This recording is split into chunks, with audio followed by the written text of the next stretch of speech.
ಎಲ್ಲರಿಗೂ ಮತ್ತೆ ನಮ್ಮ ಸಿಂಪಲ್ ಅಕ್ವಾ ಯೂಟ್ಯೂಬ್ ಚಾನಲ್ಗೆ ಸ್ವಾಗತ. ಹೋದ ವಿಡಿಯೋದಲ್ಲಿ ನಿಮ್ಗೆ ಹೇಳಿದ್ದೆ ಗಪ್ಪಿ ಅನ್ನೋ ಹೆಸರು ಗಪ್ಪಿ ಮೀನಿಗೆ ಹೇಗೆ ಬಂತು ಅಂತ. ಅದೇ ಮುಂದುವರೆದಿರೋ ಭಾಗನ ಇವತ್ತಿನ ವಿಡಿಯೋದಲ್ಲಿ ನಾನು ತಿಳಿಸ್ಕೊಡ್ತಾ ಇದ್ದೀನಿ.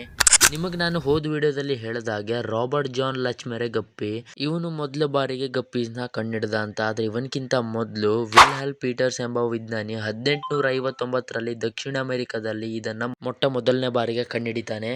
ಅವನು ಕಂಡುಹಿಡಿದಾಗ ಅವನಿಗೆ ನಿಜವಾಗ್ಲೂ ಗೊತ್ತಿರಲ್ಲ ಈ ಮೀನು ಯಾವ ಜಾತಿಗೆ ಸೇರಿದ್ದು ಅಂತ.